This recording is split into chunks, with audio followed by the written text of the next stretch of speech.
Hello, everyone, and welcome to our first real regular show of 2021. My name is Andre Calvert, and I am the creator and editor in chief of GameReviewPad.com. And I'm joined by Louis Hughes. How's everything going? Everything's been going great compared to the fact this is our third go since we were delayed twice due to things out of our hands. Yeah, definitely. So, yeah, we were gonna have shows in February. Actually, we had a show in February, and it was scheduled to come on, and we were gonna do it like 2 weeks ago, and then the Texas storm happened. So, how's everything going in your neck of the woods? Everything's good. I mean, snow's gone and everything's now up and running. Although Y- yesterday it was cold yesterday, but now today it's warm. So Texas weather is very bipolar. right. Yeah. It's yeah, Texas is like I've never really viewed Texas as a cold state. So it Nobody was has. yeah. It's just pretty crazy times. So glad everything's okay with you. And let's get to the agenda of today's show. So first we're going to be talking about our game for game lists, which is an interesting concept that I came up with and you helped me fine tune the name. And so I appreciate that. No And I'm going to problem. introduce that in a second. And then we will talk about the Nintendo Direct that happened and a little bit about the Pokemon Direct as well. And then a little bit about the state of play, although there wasn't a whole lot there. And then I'm going to talk about the OOTP 22 team that we're going to be doing in about a few weeks. It comes out in March 26th, and we're going to be doing we're going to be doing a perfect team on this channel, and we're going to come up with a city name. So that should be interesting. I'm curious to hear your suggestion because I know you had mentioned to me that you had a suggestion about a potential city name.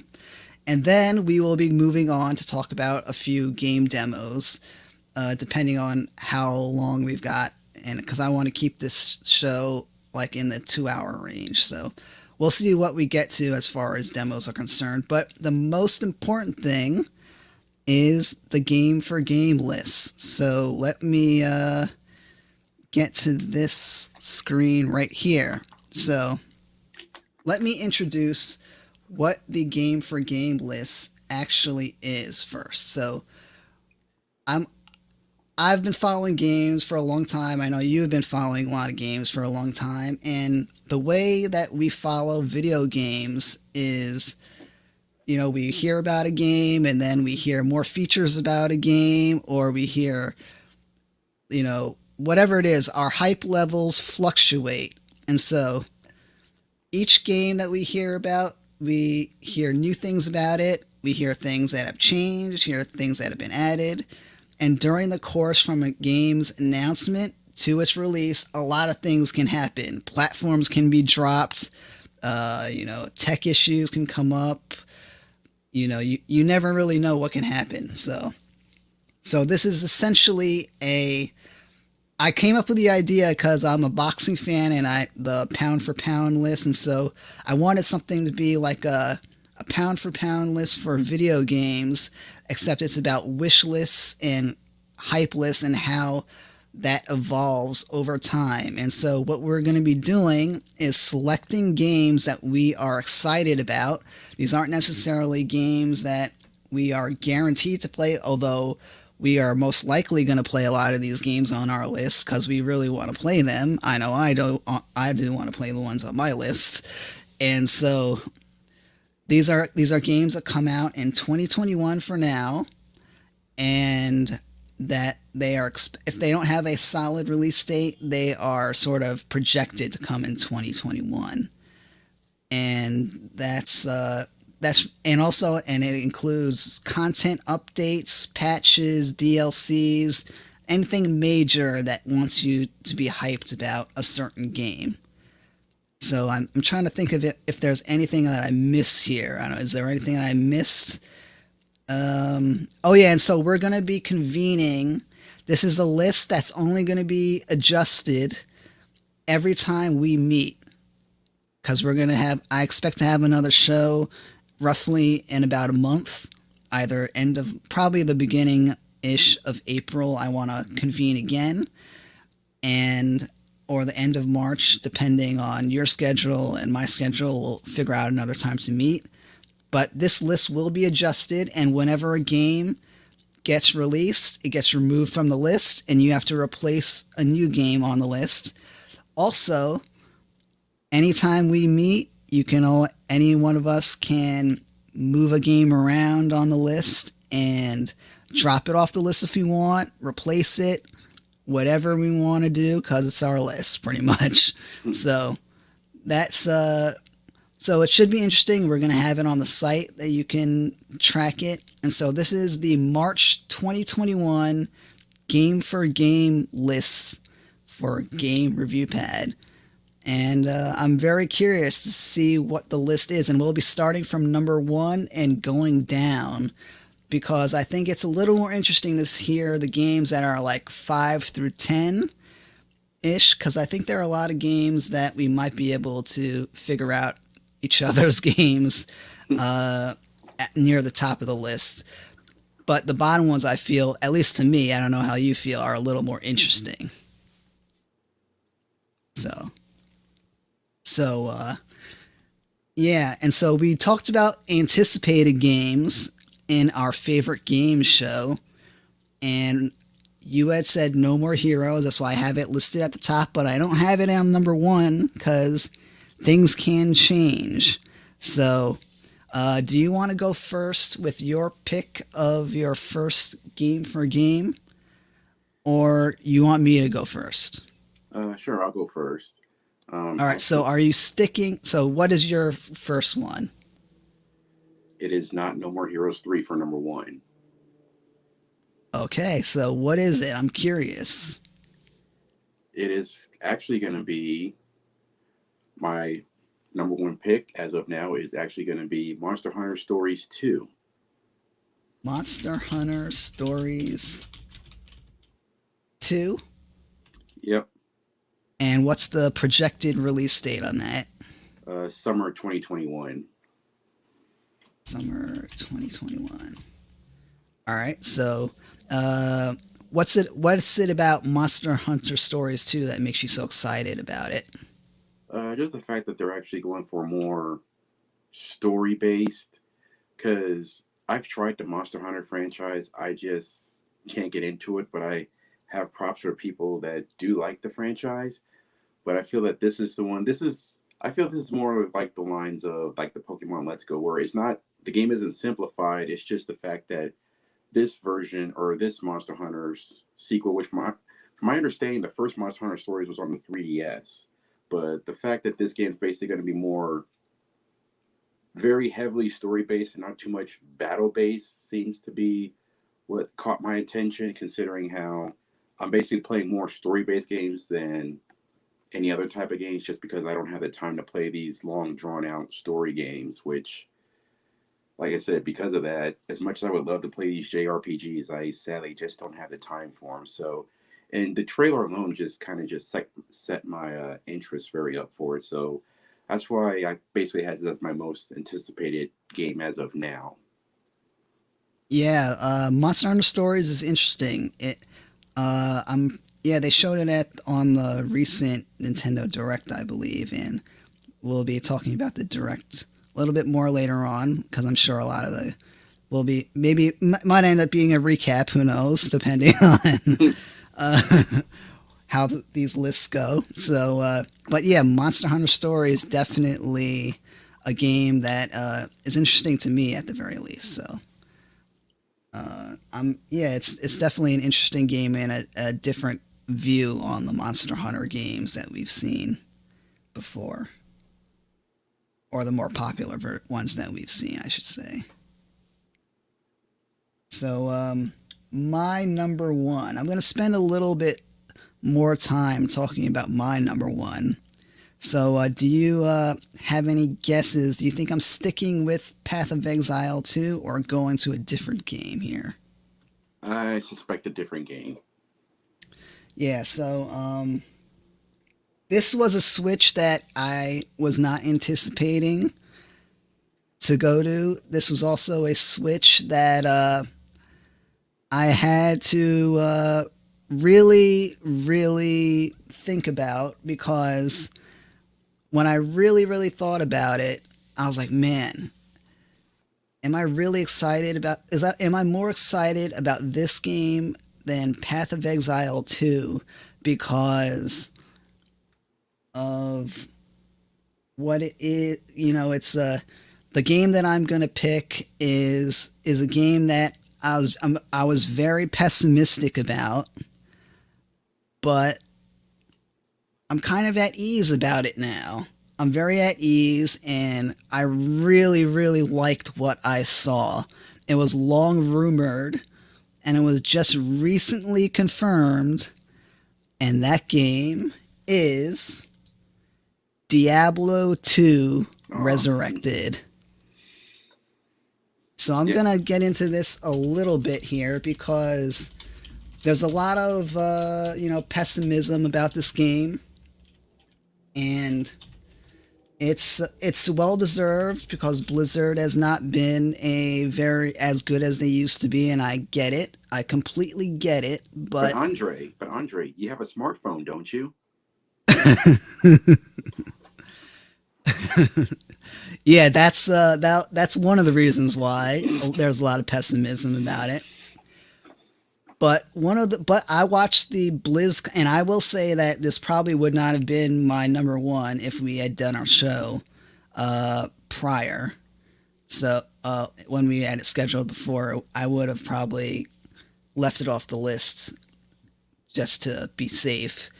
But I did watch the BlizzCon panels, and one of the things that needs to be understood about this game is that it's not being made by Blizzard. It's being made by a company that you're very familiar with, Louis. You know which company? Hmm.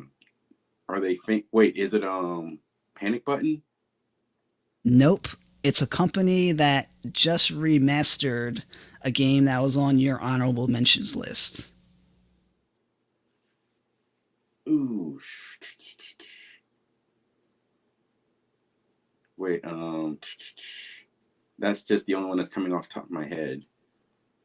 Because I know they did a lot of ports that to the Switch that could have been done, but they did it. It's Vicarious Visions.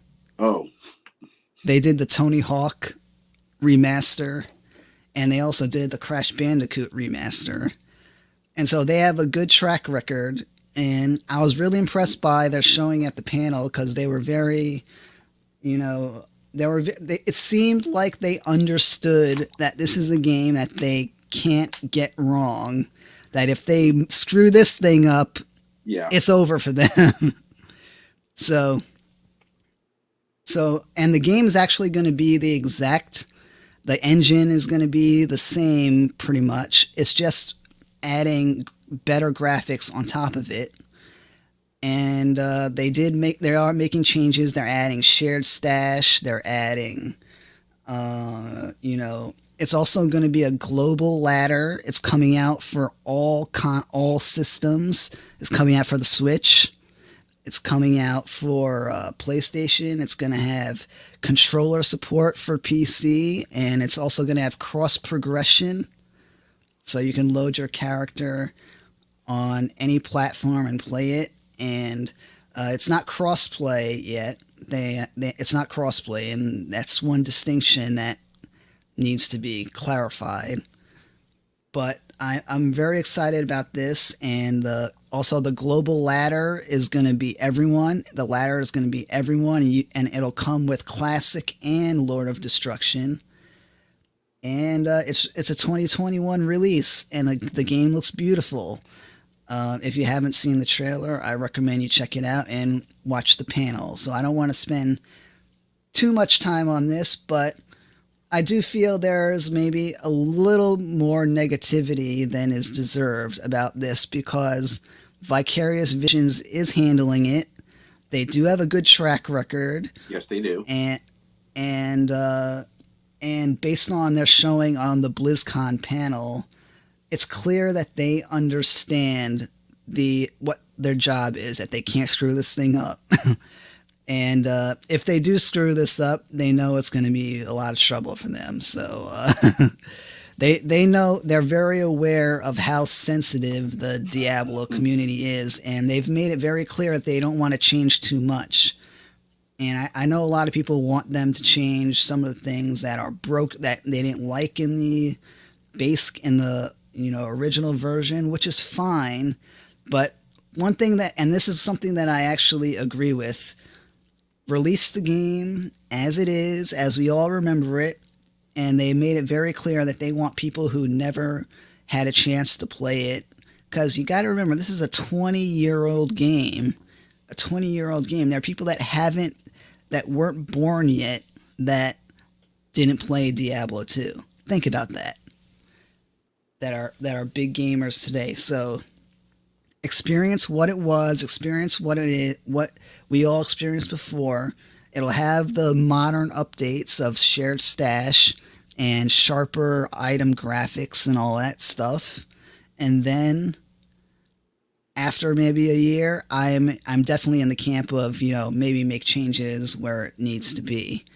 So yeah, Diablo 2 Resurrected is my number one choice. I'm surprised you didn't guess that one. I'm a little surprised. Yeah, it just dawned on me that they just talked about that recently. Yeah. So all right, let's move on to your number 2.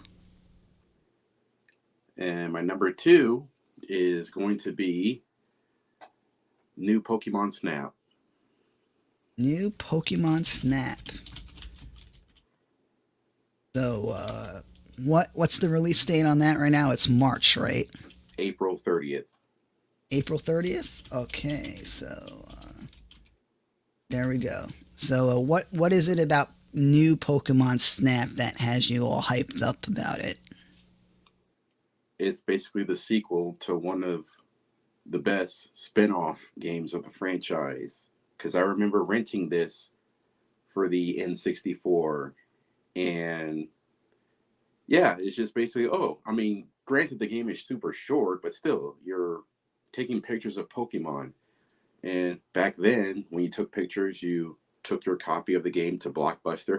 Remember Blockbuster, to get your Oh pictures yeah. to get your pictures printed out. Oh yeah. So, well, granted now we don't have a Blockbuster anymore, but you can still do the features on the Switch and just share your pictures online. So, I mean, instead of Gen 1 Pokemon, you now have current Pokemons to take pictures of, and I'm sure the game still won't be as long, and I'm pretty sure, I think this is going to be a full priced game, which wouldn't surprise me, but I'm still looking forward to this, since Oh, it's another Pokemon game where I don't have to know too much about the lore. You're just basically going around taking pictures. It sounds yeah. it sounds You believe simplistic, it or but it's not, really, Pokemon Snap. Yeah, believe it or not, Pokemon Snap is one of the games that I never played for N64. And oh, yeah, I don't know if it seemed like more of like a I don't know, it didn't seem, it seemed like the kind of game that was like not ever like the most popular, but like in its like own niche kind of thing, like I don't know. It just seemed like I think one of the reasons why I never played it is because it just never rose above the popularity of like Smash, 64, Mario Kart, GoldenEye, Star Fox, all these other games that just yeah, like Zelda, Ocarina, all yeah. those games. Yeah, I guess because it's more of a laid back. I think it's because it's a more of a laid back game. Yeah. All I right. mean, Let me. I Yeah. mean, the worst thing that can happen is you just get a low score. Yeah. I'm kind of curious to see how that game does, and I think the fact that it's the Switch, I think that could do some interesting things with it. So And I'm it's kind being of done curious to see by how that. Bandai Namco. Yeah, that's true too. So yeah, that'll be that'll be interesting, definitely for sure. So all right, so my number two is going to be Ah, because Path of Exile 2. Now this is one that could easily be bumped to 2022, but I think that there's still an outside shot it comes out this year.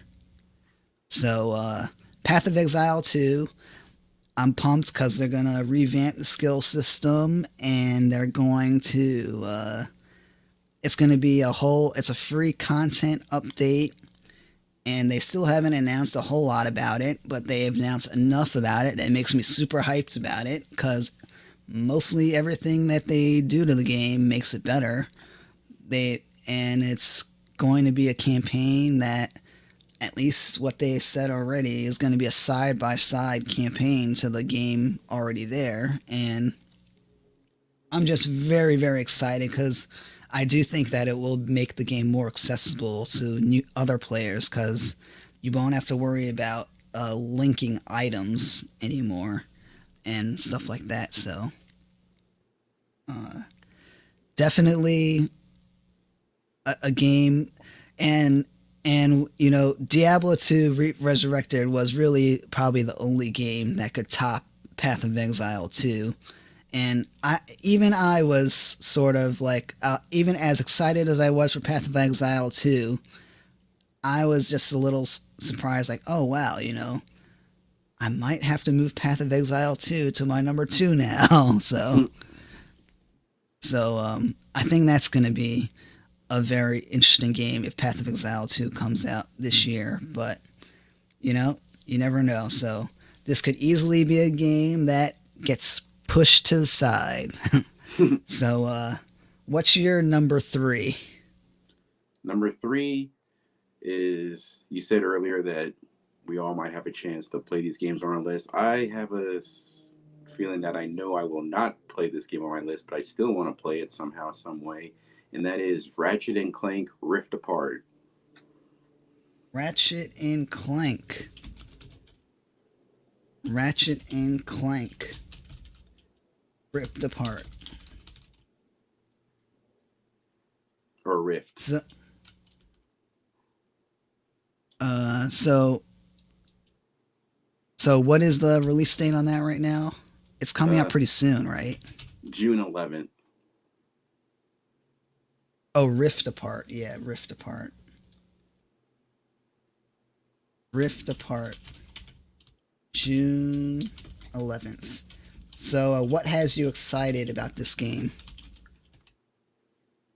Basically, it's a Ratchet and Clank game, and I love me some 3D platforming games. And the fact that they're basically, since we saw it on the first PlayStation reveal event, where they basically showed features that, yeah, even though we'll get into it later with the Sony State of Play, but yeah, this is a game that they showed features, especially with the dimensions, that they can't pull that off on a PS4. It would, if they did pull that off, there would be a lot of load times.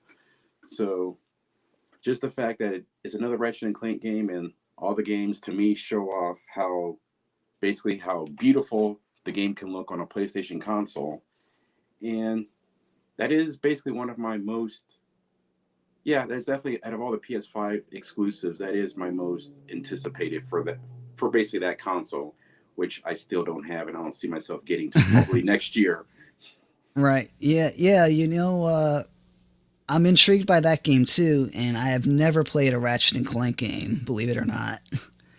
For some reason, I don't know why I never played a Ratchet and Clank game, but maybe it's just cuz like it seems like, I don't know, it just when I look at all the trailers of Ratchet and Clank, it just seems too easy.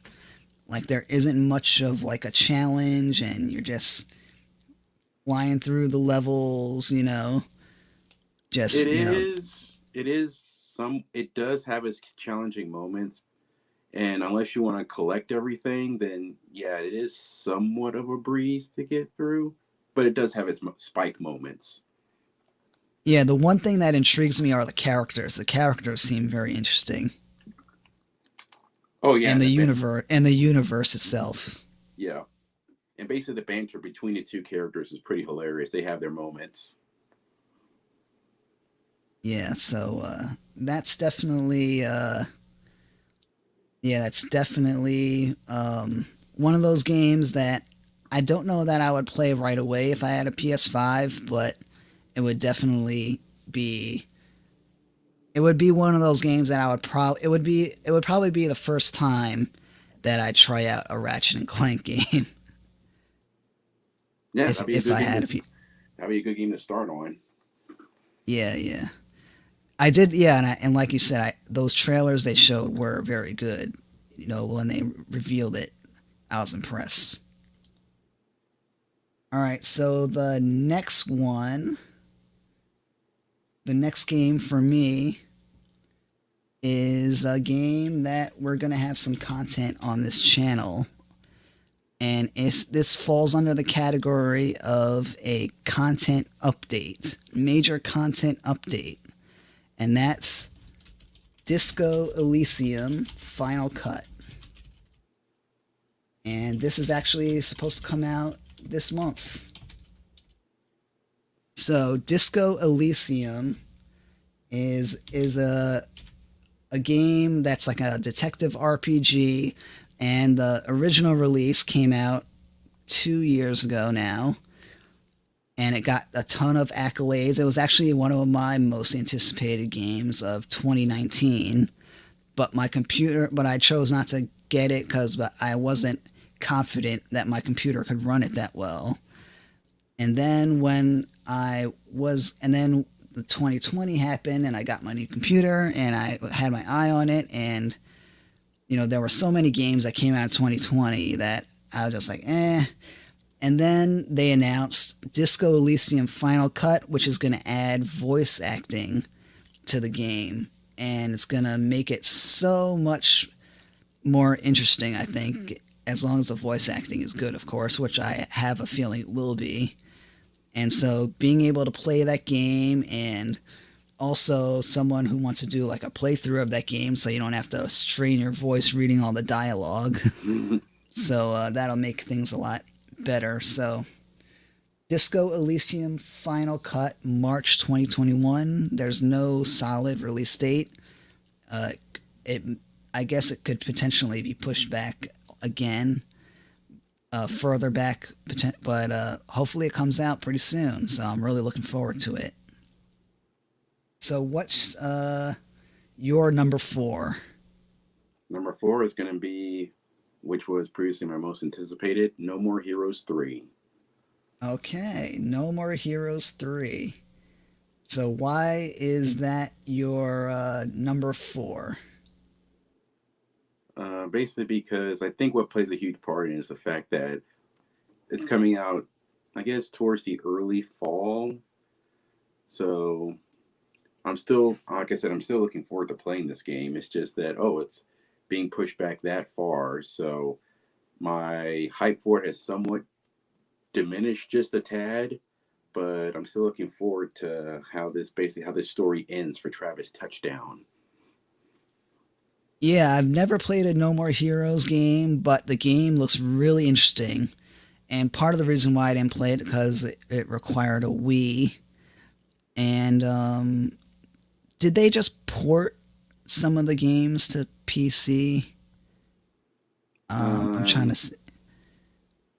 see. Remember if they did or not. But in any case, No More Heroes 3 looks really awesome. And when they announced it, I was like, oh, this game looks pretty cool. I already thought it looked cool before, but like this is the kind of game, like I don't know if I would buy a Switch for it, but it would definitely be like on like that like second tier of games that I would definitely want to play if I had a Switch. I could definitely see myself playing that game. So yeah, and he got a me costume for Smash Brothers. Though I was hoping he would actually be in Smash, but oh well, at least he's in there some way, form. Yeah, it's one of those. Yeah, it's definitely a series that I think that's another series that I think has its like core fan base. Like it's not a series that like everyone knows about, that you have to kind of know about it to be excited about it. But the trailers make me excited about it, which is Yeah, why I think this game is going to do well. exactly. If not, Yeah. it'll be like the first two and be a cult classic. All right, my next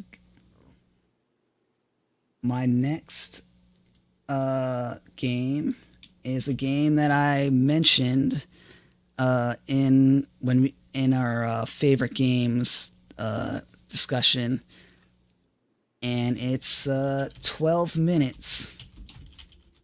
It's this game about a guy stuck in a time loop who gets he gets murdered, and then I'm trying to remember the exact specifics, but in any case, a guy gets killed in an argument with a couple, and then the police are called, and then a guy gets killed, and you have to try to get out of the time loop. And it's got Daisy Ridley, Willem Dafoe, I think, is one of the other voice actors. But this is a game that I think is it's going to be like one of those like I could definitely see this game doing well, and also a game that some people might not be into. It might be a short game too, but I'm very interested just because of the concept of it, of trying to escape a time loop and try to get out of a situation, and how all the elements in that game come together. 12 minutes, pretty. I don't know when there's no solid release date for it this moment, but it still says 2021, so hopefully it comes out this year. So, any thoughts? Sounds intriguing because I think I wasn't this shown during one of the Xbox's events, or Yeah, it it was was probably shown something similar. recently. Yeah, Yeah, they announced the voice actors recently. Might have been the Game Awards or some recent or the something before that. So yes. All right. So what's your number five? number five is something that I didn't know would happen, but I'm glad we're getting it, and that's Mario Golf Super Rush. Mario Golf Super Rush, and that's coming out in June 25th. 25th. Yeah. So what has you excited about this game? Well, the fact, what was the last Mario Golf game I played? I think it was on. 3DS. Yes, thank you. Yeah, that was the last Mario Golf I played, and it's a very arcade style golf game. I mean, the only thing that's killing time for me right now is Everybody's Golf, which unfortunately Sony axed that developer, so Studio Japan is no more. Thanks a lot, but Yeah. but until this game comes out, I'm still gonna be playing a lot of Everybody's Golf. But what makes this game so good is the fact that they are bringing features back that fans have been clamoring for since the one on the Game Boy Advance. I haven't played the Game Boy Advance one, but I've heard a lot of good things about it. So they adding in a story mode, and are adding RPG mechanics for that story mode to build up your golfer. Hmm. So just the fact that that's the feature that many diehard Mario Golf fans were clamoring for. They're getting it with this, so I get to experience what made basically the Game Boy Advance game so good. Yeah, Mario Golf Super Rush is a game that I'm really looking forward to. And it's not on my list, actually, but it was not that far off from my list. It's not a game that I would necessarily buy as my first game if I got a Switch, but the RPG mechanics that you mentioned looks pretty cool. I also like that like time trial rush mode of running to each hole. I think that's pretty cool. Yes, And that's gonna kill friendships. oh yeah, and I also, Mario Golf for the 3DS was a game that I was like always close to buying, but never quite pulled the trigger. It was also maybe I'll get it, now that I could probably get it for cheaper around now. But and I always saw that that game had like some decent multiplayer features, and so as long as Mario Golf Super Rush has online, I think it's going to be a really good game. And they didn't explicitly say it, but they kind of implied it in some fashion. So by saying like Nintendo Online not included, but I don't know, it was a little weird. But I do think it might be online. I'm pretty sure it is. Yeah, it would be malpractice to not have that game online. Well, this is Nintendo we're talking about. That is true. All right, so Mario Golf Super Rush, a very good choice, and I'm not surprised to see it on your list. All right, my number five is actually a remaster, and it's a series that I have never played. Actually, it is Mass Effect Legendary Edition. Oh my goodness. So that comes out May 14. 14, yeah, May 14. Yeah, Mass Effect Legendary Edition. Now that I have my good computer, now that it's the Legendary Edition is going to include all the DLCs. It's That I got had to one pay through for. three. Say that again. That I had to pay for when they first came Oh, out. exactly.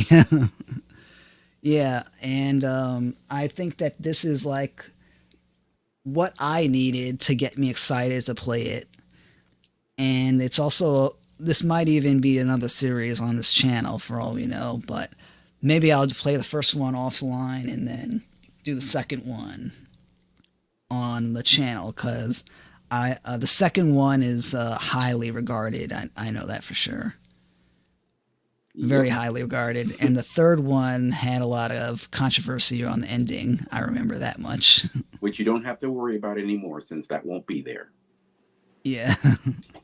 So Mass Effect Legendary Edition. I'm very very curious to see.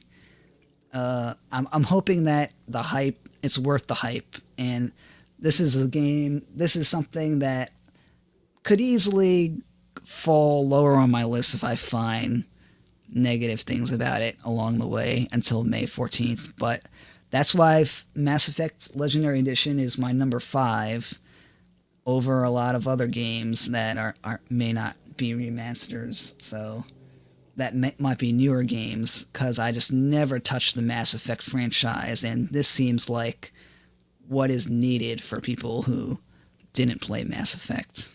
So, all right, what's your number six? I mean, number six.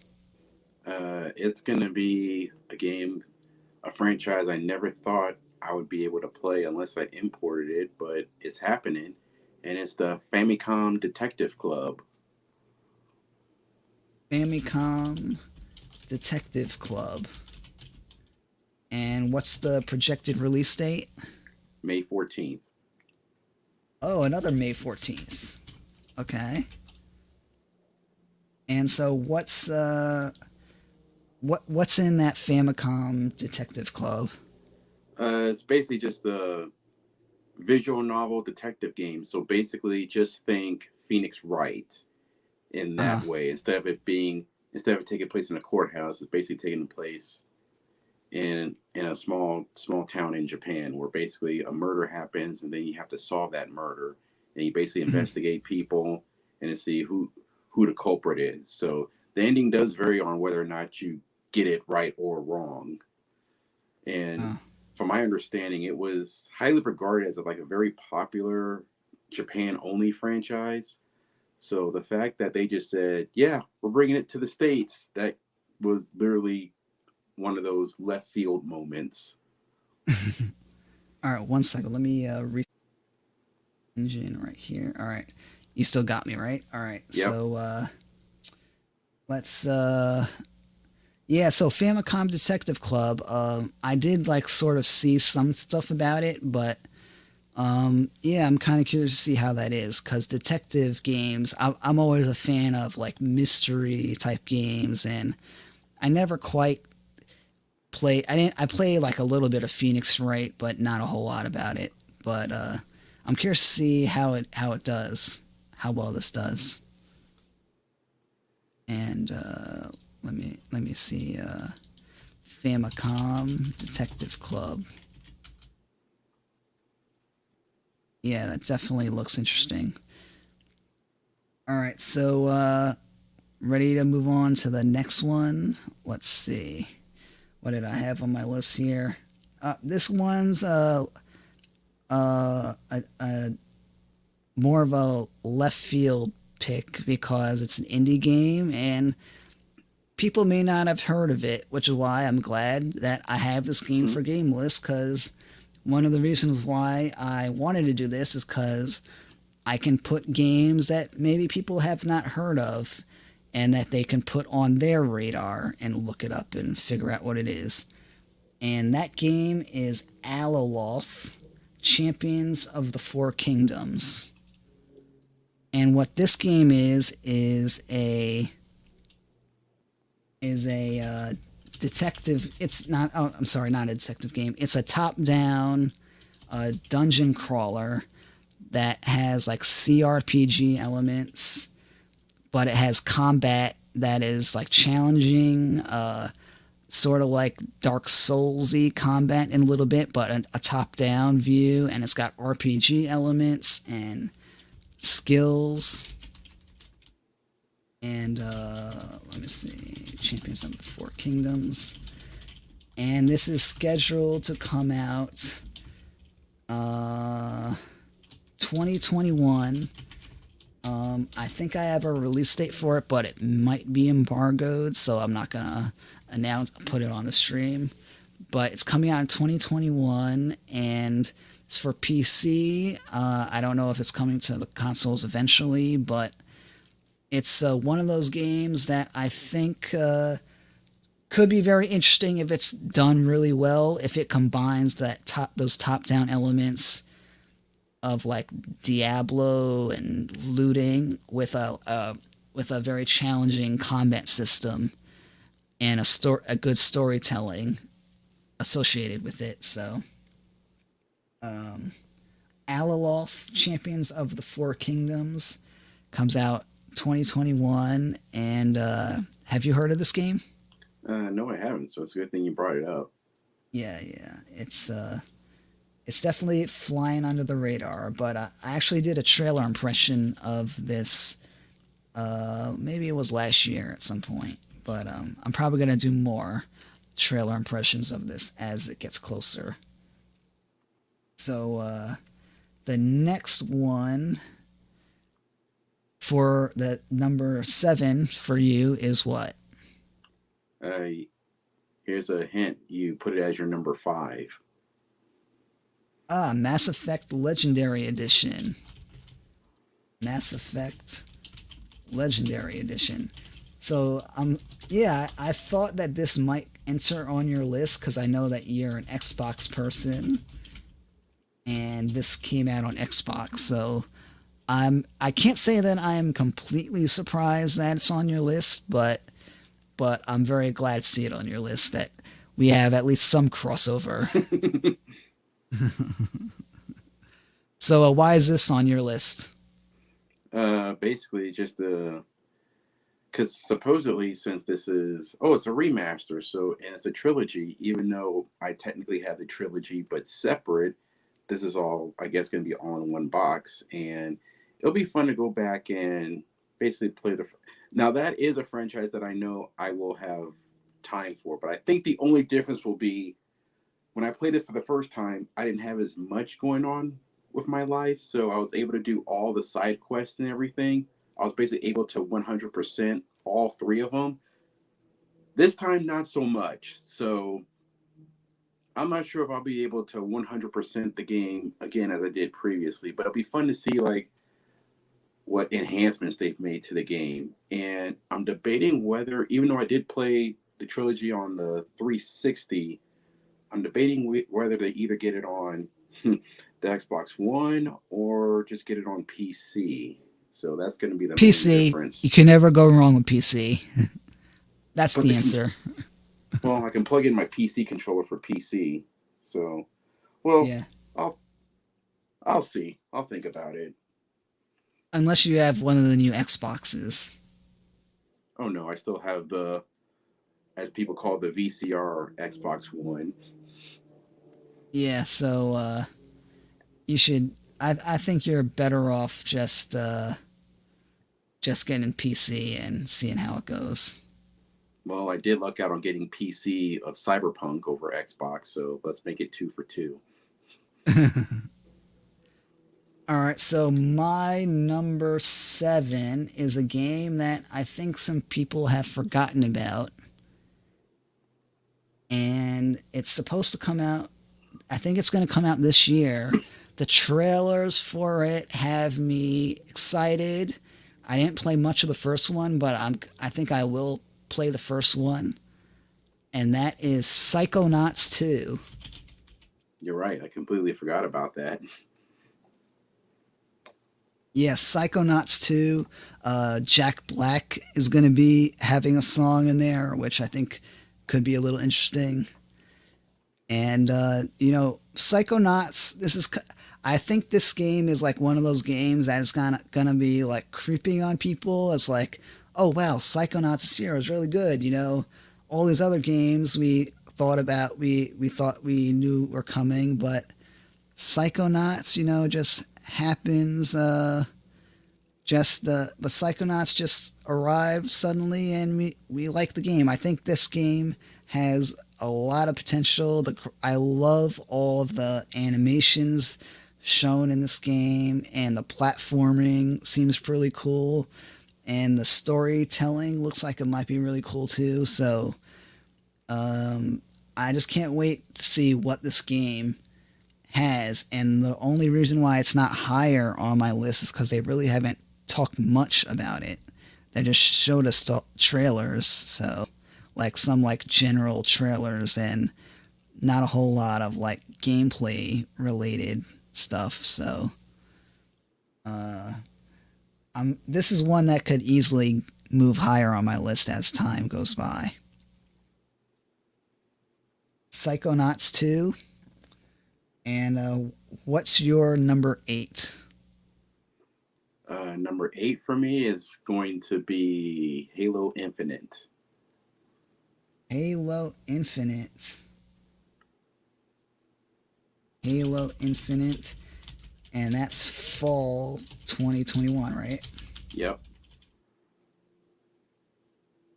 So Halo Infinite is a game that I'm even intrigued by.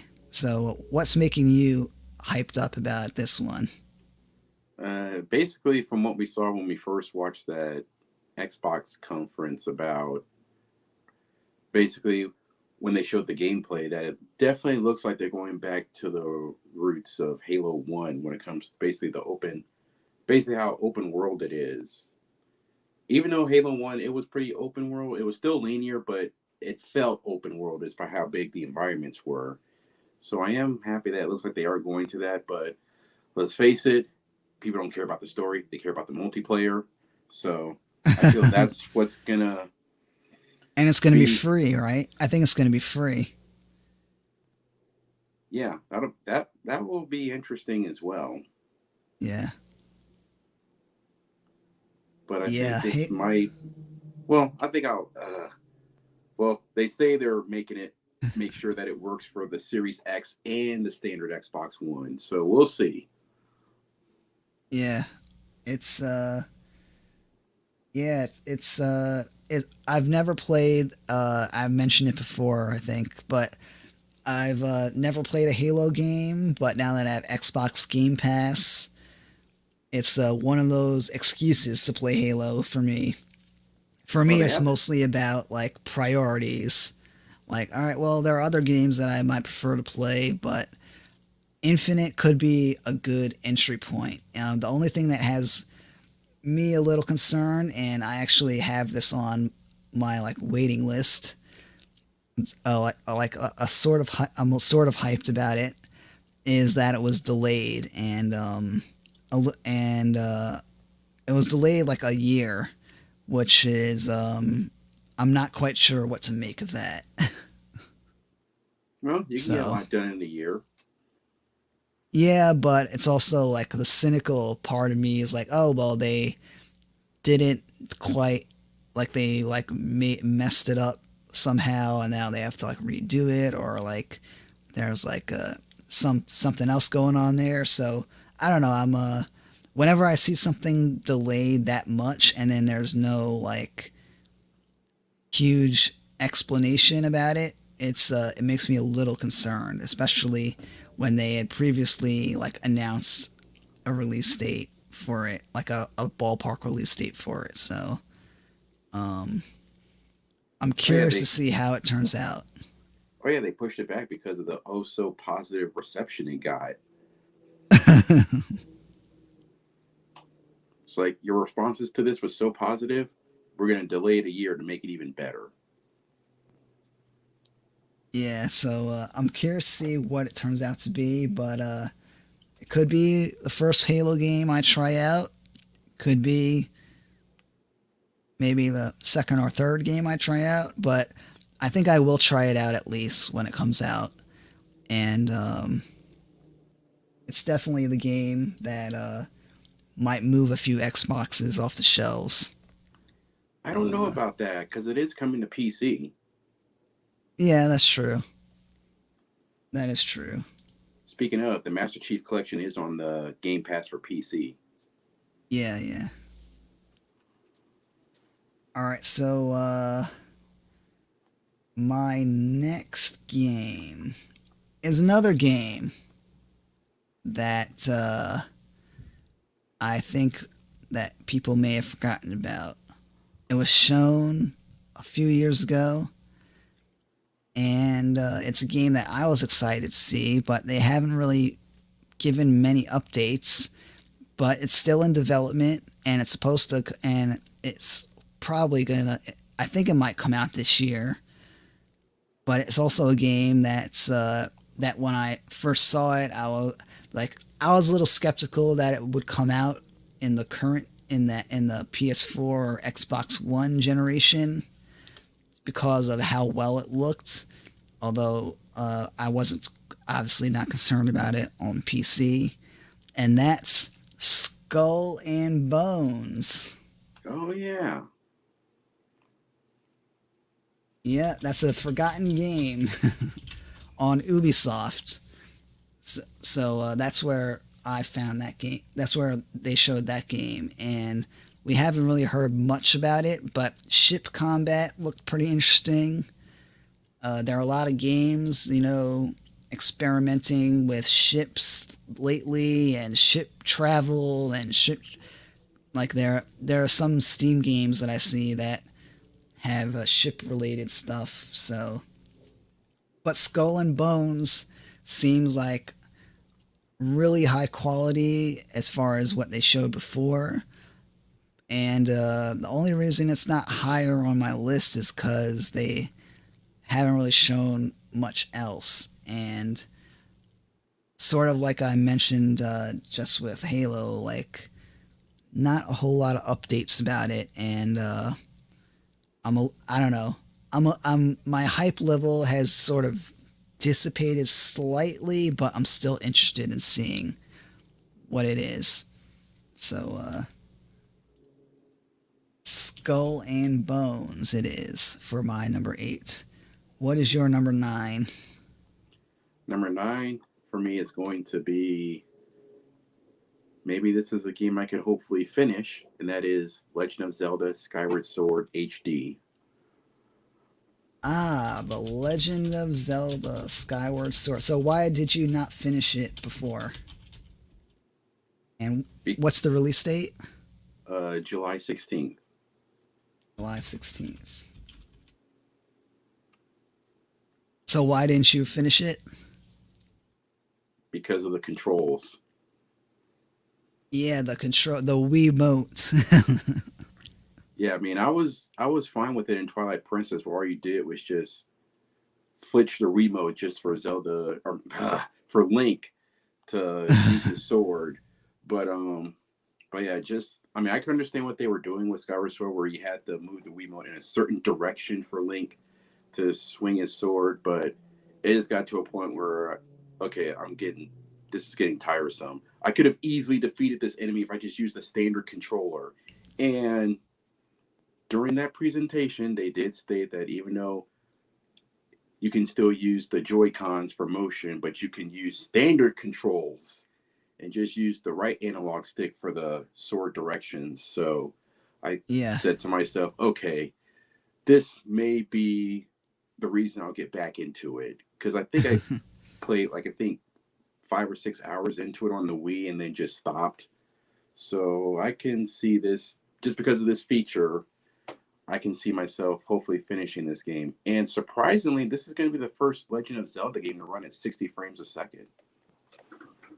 Right. Yeah, yeah. It's Skyward Sword is a game that I was a little surprised. Well, we'll talk about this a little bit later, but yeah, the sky. I think that the fact that they're changing the controls will get more people to play it, and maybe the Joy Cons will be a little bit better than the Wiimote. Who knows? Because the technology is better, but but hopefully, hopefully that things will have been tightened up so it's a lot better than it was before. Yeah, so it'll be interesting. I may like first play it with the Joy-Con just to see how it works, but I feel I'll be playing most of it with the standard controller. Yeah, yeah, yeah. I think a lot of people will. So hold on 1 second here. I gotta let my cat out.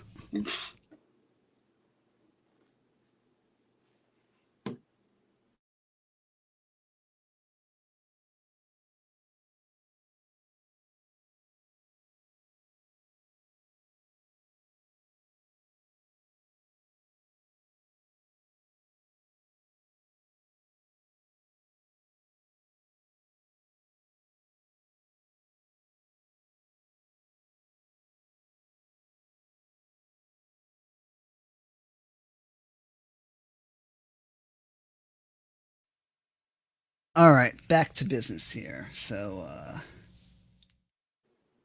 let's move on to my number 9. And this is a game that is sneaking up on us that I think has very little hype, but it's from a game developer that is famous for saying a certain phrase on the game show, on the Game Awards. You know who I'm talking about? Yes, we do. And so the game is called It Takes Two, and the release date is actually March 26th. And so this is a like a co-op platforming kind of game. And by the way, the famous phrase is "F the Oscars."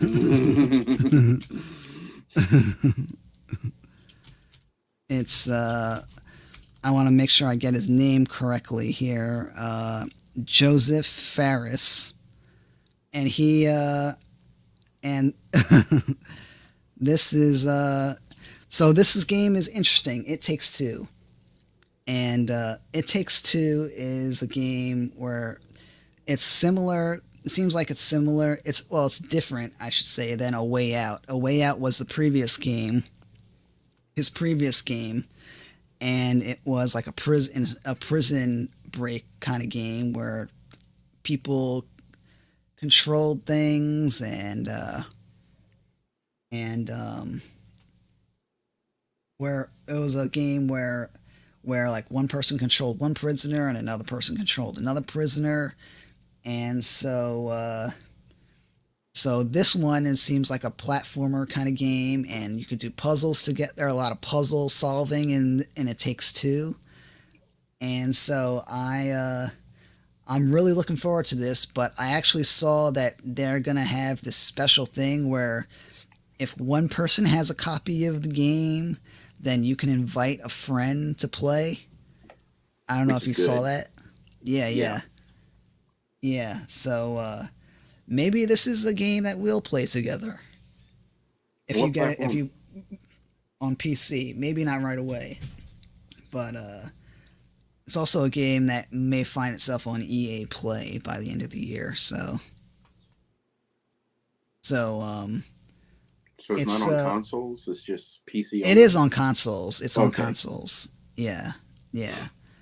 But I'm not sure if it has cross-platform. Good. I have Good to check point. that. Yeah. But in any case, yeah, It Takes Two. When I was putting together my list, I was like, oh, what are all those games coming out? And then I was looking at the release date. I was like, oh, snap, it's coming out in March. And there's like no hype for it and like no buzz for it. But it looks like a pretty interesting game. I love the art style of the game too, I should say. So, Yeah. all right. So, let's see. Number 10 on your list. And number 10 is gonna Oh be. wait, yeah. Never Go mind. ahead. Go. Never Okay. mind. You go for your number 10. I actually messed up the order on mine, but we'll Oh. rearrange ours before we move on. So, Okay. So number 10 was a game I completely forgot about, but then I was just looking through the games being released, and this is something that's going to be interesting to me, and that's Gotham Knights. Gotham Knights. That's a good one, and that may or may not come in 2021, but we'll see. Right. We'll see. Yeah, Gotham Knights. So, what has you hyped about Gotham Knights? Just the fact you get to play as other characters. I mean, even though on the was it Ark one of the Arkham games you was able to play as a oh man, it's been so long. But the second Arkham game you was able to play as Catwoman for a bit, and I think in a recent one you can play as Robin. But it would be nice to play as basically as different characters now that spoiler alert they said in the trailer that well Batman is presumed dead, but come on, it's Batman. So Yeah. you get to play as the other heroes. So I think it'll be fun to basically play as different characters and still have that, and it still has that Arkham control that everybody knows and loves. So it'll be fun to definitely play another. Basically, it's not Arkham, but it feels Arkham esque game. Mhm. Yeah, I'm definitely looking forward to that game too. It's definitely one of those games that I think a lot of people, I feel like we get a ton of Batman games. We've gotten a ton of pretty good ones too, but multiplayer in that game could be interesting. I'm curious about that. So, Yeah. all right. So my mistake here was It Takes Two was actually my 10th game. I actually overlooked another game. So my number 9 was Evil Genius 2 World Domination. And that comes out March 30th. So this is like a game about making it's like a sort of an RT, it's sort of like 2 Point Hospital a little bit, but it's like a where you make decisions, and it's actually the sequel to a game that came out a long, long time ago, and it's a game that I think could be interesting. I've never played the first one, although I'm intrigued to play it, and it's developed by Rebellion, and so I'm very curious to see what it is, because it is sort of a base building game, and I love RTS games, and the whole like cartoony aesthetic to it is kind of interesting. So, Evil Genius 2 World Domination. It's just made my list, but it's definitely up there as a game that I'm interested in. So, now that we have completed our list, is there anything on your list that you feel needs to be moved around, or that you want to replace? Now that is there anything there that anything you want to change? As of now, everything is perfect. Although I do know that my number three, I don't see myself being able to play number three anytime soon. Ratchet and Clank, yeah, yeah, that's yeah, yeah. Maybe you'll move that out at some point in the next month or so, but yeah, pretty. Yeah, those you got two interesting lists. A lot of Nintendo on yours, obviously, which I'm not surprised. But Yep. and a lot of and we got Mass Effect as our common game here, and who knows, maybe we'll have more common games in the future. But uh, so when we convene the next time, which is probably going to be Aprilish, I'm gonna have games that I need to replace. If Disco Elysium comes out, that'll be a spot. Uh, Evil Genius and It Takes Two. Those are three games where we will have replacements for sure. And is anything in yours? No. So, but like I laid out, anytime we meet to adjust our list, we can replace any game, even if the release date hasn't come yet. If there's a game that you forgot about, or whatever reason you want to replace a game or change the order, we'll worry about that. We'll do that next time. The next time we meet, and each time we meet. So, and in the future, maybe we'll have more lists, but more kinds of lists, depending. Like I was thinking, maybe in the future we do like an indie game specific list or something of that nature. But I want to get the ball rolling on this first and see how things go, and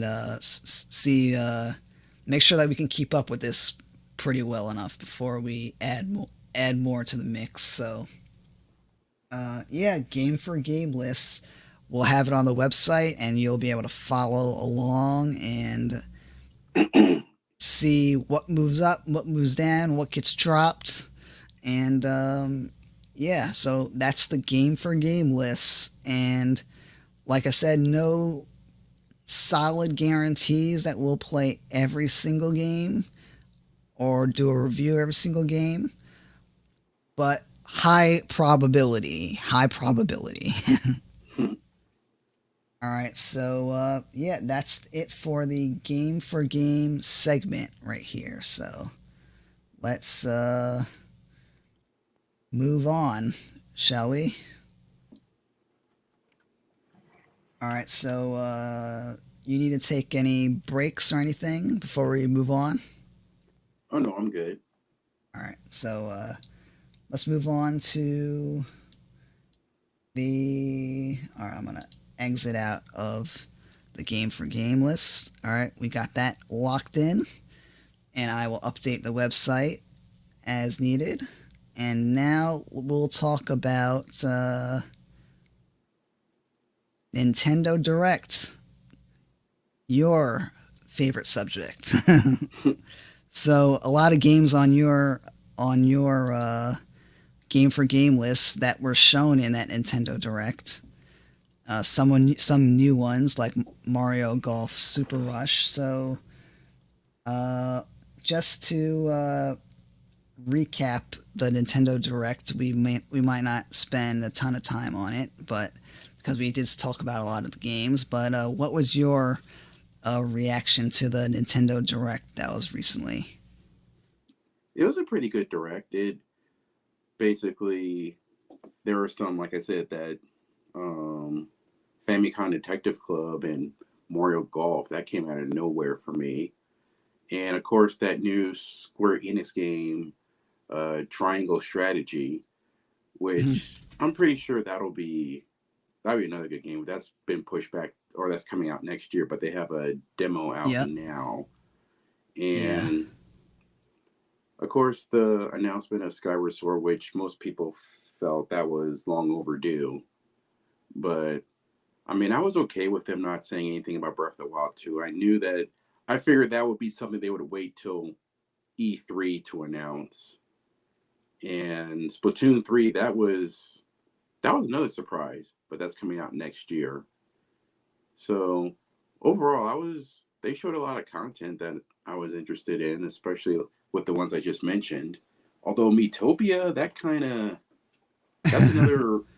I mean, that was a 3DS game that requires Street Pass, and last time Yeah. I checked, the Switch doesn't have a Street Pass. So, and oh yeah, the announcement of a new character in Smash from the Xenoblade Chronicles 2 Right. game. Right. Yeah. Right. Yeah. It's I was very curious.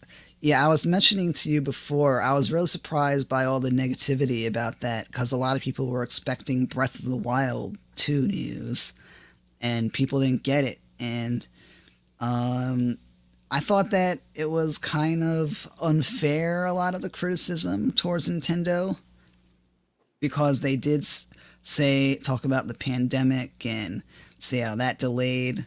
They said that the pandemic delayed the game, and I think that their anger is a little misplaced here. I I'm still on the camp of we gotta get Bayonetta news and Metroid news. So, like they got all this, they have all this other stuff that they're announcing, but the one it's just it's I feel like that too much time has passed to get nothing about those games. So, but as I far as feel keep going. Oh yeah. Well, you bring up those big two about Bayonetta and Metroid. I feel that if they don't announce something by E3, then then you can start putting on your tinfoil hats. Yeah. Um. Yeah. But as far as the games like Mario Golf Super Rush, really solid title. It's a game that I mentioned I was interested in. Uh, I'll tell you the game that I'm excited the most is that Project Triangle game because of the strategy and the storyline choices and uh, but it does, since it's sort of similar to Octopath, maybe that comes to PC. I don't know, but Did it come to but PC? afterwards, yeah, it wasn't on Okay. release, but it was like a year afterwards or something. So, but I'm definitely intrigued by that game, and I think that game could be really, really good if it has a decent, if the storylines are good, and if it's not one of those like illusions of choice kind of games, So, I don't know. and They're if the really making it. strategy is good, go ahead. Oh yeah, they're making it look like the choices you make really do matter. Yeah, yeah. So, yeah, I'm curious to hear your thoughts after you play the demo, whenever you do. So, at some point. So yeah, and Yeah, I that's might as well also a get. game. That's also a game that I would probably want to get if I ever got a Switch. But that's like 2022. So yeah, that'll definitely be high on my list to get. Yeah, I may give the demo a try since I did play the demo for Octopath and I enjoyed it.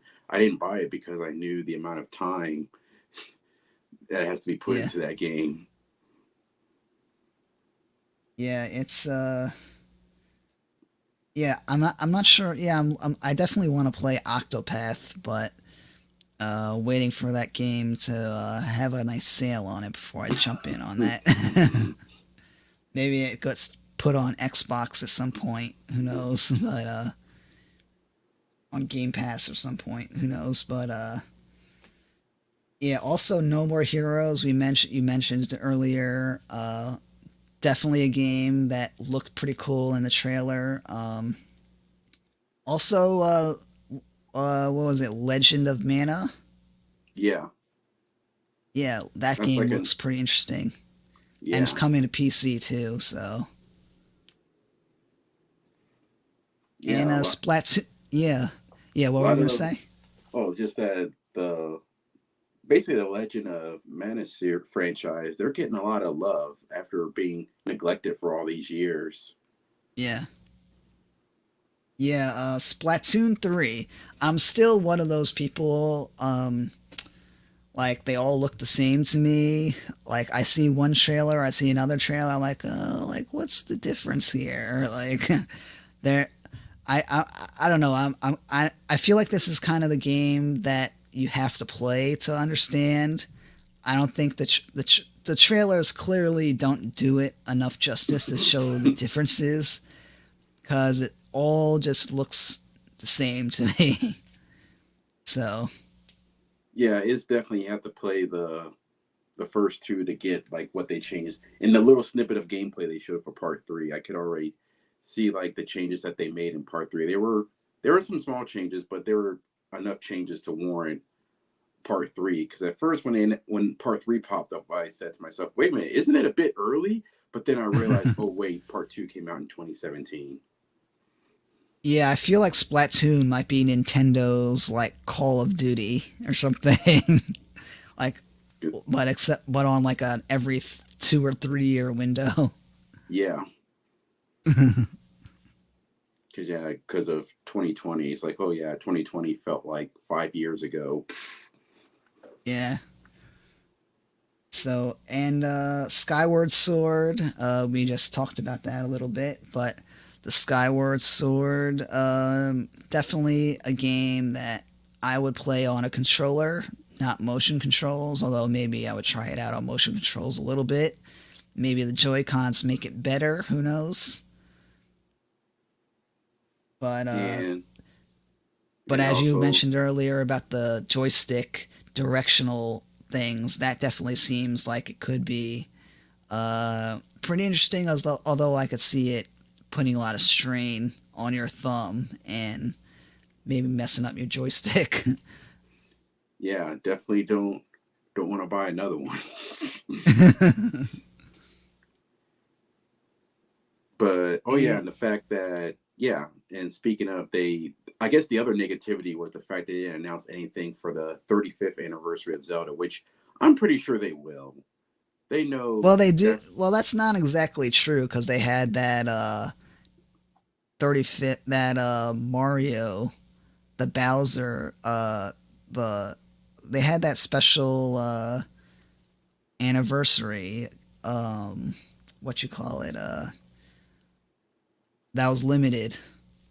Oh wait, Mario 3D All Stars. Yeah. Yeah, I mean, I just bought it. I had no intention of buying that, but I just bought it because oh, it's you have until the end of this month. Okay, I guess I will pick it up. Yeah. So yeah, and then let's touch upon the Pokemon Direct.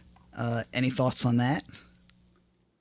Um, just the fact that I'm really because they're doing the Diamond and Pearl remake, which is interesting because I think I have to look over. Is it Pearl? Yeah, Pearl, I believe, is the last Pokemon game I played until Life kicked in. So the Yeah. fact they're doing a remake of that, I was tempted to put it on the list, but I'm saying to myself, I don't know. It's a remake of the last game I played, but will I have the time to play it? I don't Right. know. But then they announced that Legends.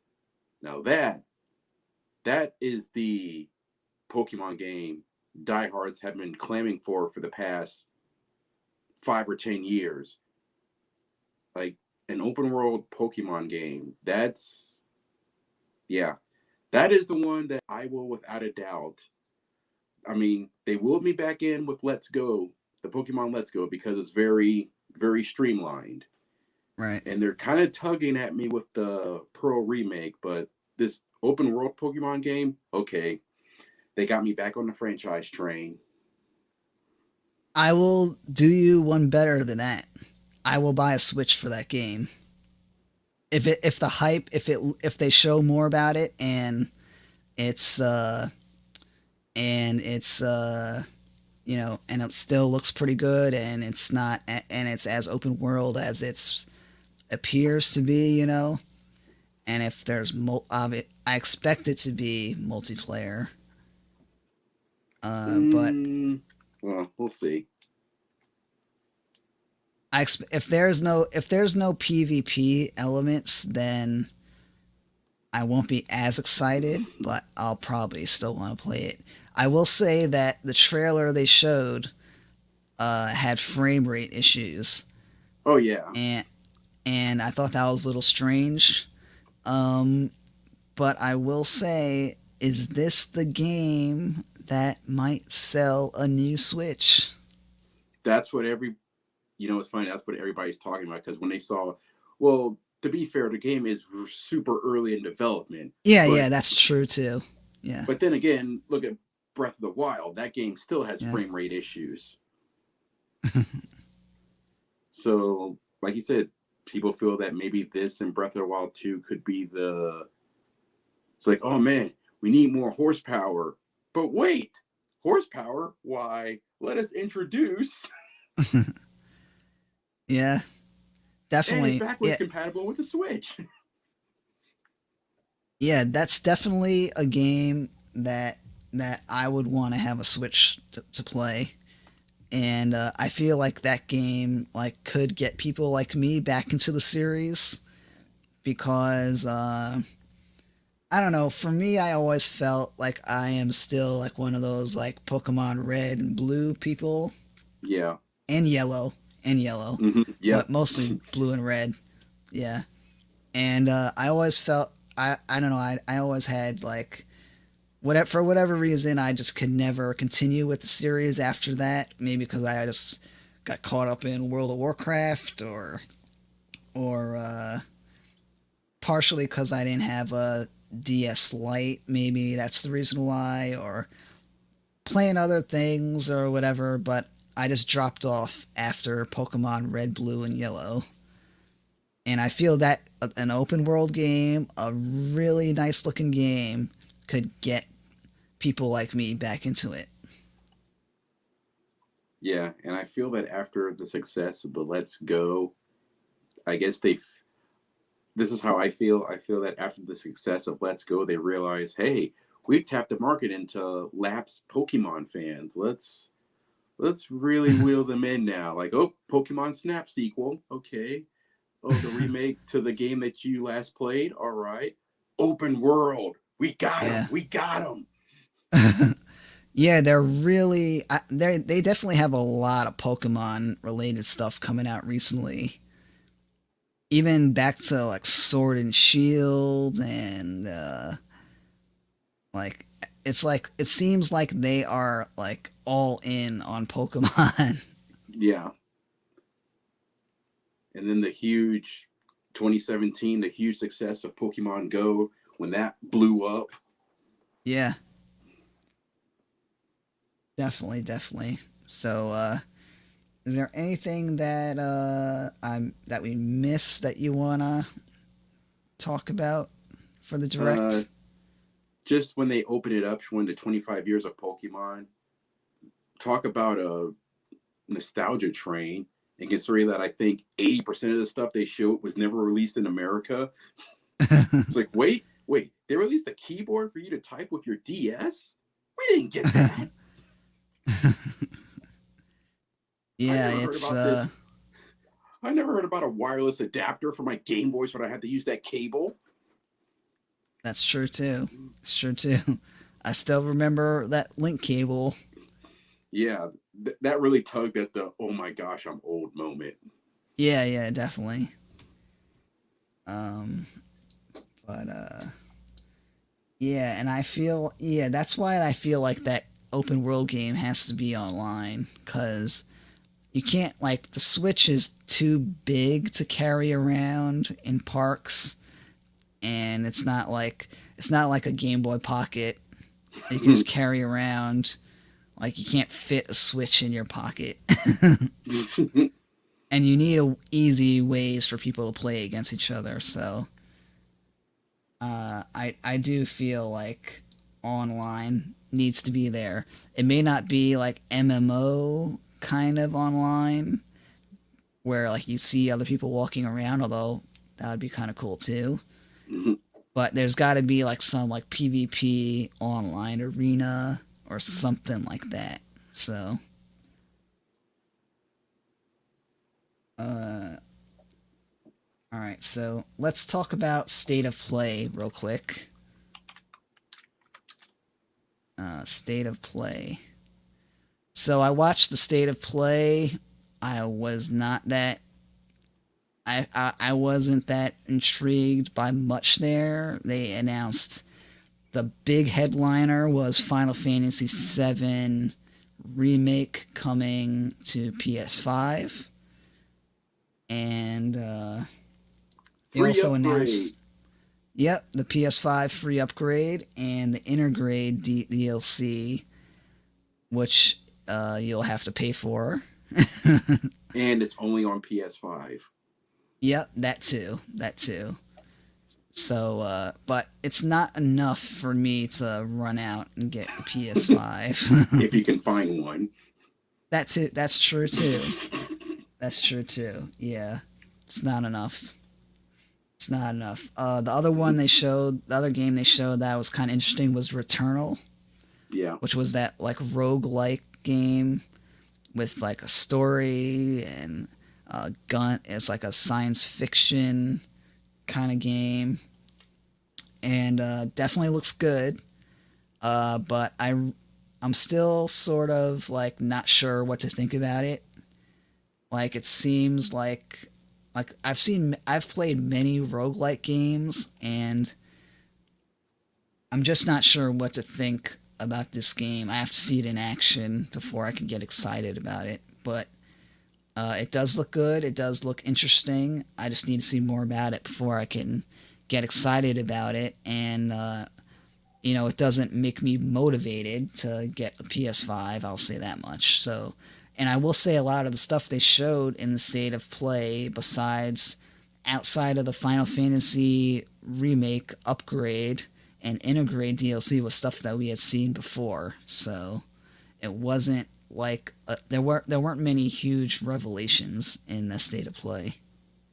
And another thing is, aside from Returnal and the remake Intergrade, every other game they showed, it'll be available on PS4. So for me That's also personally, true. so for me, I'm basically okay. So I can just I'm looking at my PS4 collection. I think as of right now, I have two games. Yeah, two games that are upgradable to the PS5. Uh, So I mean, I'm still the game that surprised me the most is I completely forgot about Kenya Bridge of Spirits oh right, right. and The and Zelda so game. yeah and and Solar Ash. Yeah. Solar Ash was the one about like movement and like jumping around, and like it was like it kind of had like a journey aesthetic a little bit. Yeah. Yeah, I'm not sure what to think about that game. You know, it's not the kind of game that like would get me to buy a PS5. But it's But I coming to think that's game. PS4. Yeah, it's not. Yeah, that's true too. So yeah, it's I don't know what to think about that game. I don't think that it seems kind of like I don't know what to think. It looks good though.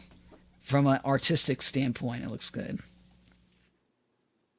But aren't you Uh, excited for the Crash 4 to play it at 60 frames per second on your PS5? Because they sure were yeah, touting that a lot. yeah. That the PS4 version is definitely on my list to get eventually, but I feel like that'll get to PS Plus pretty soon. And Well, on I that topic, I don't know if you realize that I don't know if you know that Remake is on PS Plus for March. oh, Final Fantasy Remake. wow. Well, I got the special edition, so I'm happy with it. Yeah, but I also read that they said that if you that the PS Plus version will not be upgradable to PS5. Huh, that's clever. Yeah, I bet you there'll be a lot of people that will try it and get angry about it. So Yeah. There was another game, Styfu. That looks, I mean, it's fighting game. Well, fighting ish. is that the game that looks like a Virtua Fighter? Yeah. Yeah, it looks okay. It looked okay. I wasn't like blown away by it, but it looked okay. Yeah. I mean, yeah, overall, I mean, I think that what got out of it was the Final Fantasy VII news. Yeah. And yeah, just the biggest thing for me, I just realized when it showed on the bottom, coming to PS5 and PS4. Oh, okay. Since it's coming to PS4, I really don't have to rush out and get it, but I just have to hope for that free upgrade when I do get one. Yeah. It's yeah, the PS5 situation is very strange. I don't know what to make of it. Well, I About mean, all the availability problems, and like now they're like blaming Bitcoin for it or and stuff. yeah. I don't know about that. Well, wasn't I that don't the know about reason with?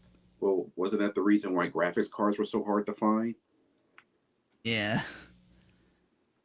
Yeah, but I think that yeah, I Honestly, I wonder if feel. that's going to affect. I wonder how the availability will affect their decision to release games on PS5, like the major ones, like Horizon 2, God of War.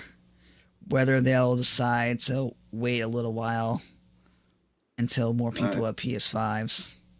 I feel that they will, especially that they updated the commercial, so now it says that Horizon's coming out in the quote unquote the second half of 2021, and I just now learned that GT Gran Turismo 7 got pushed back to next year, Uh huh. and they're still saying this year for God of War.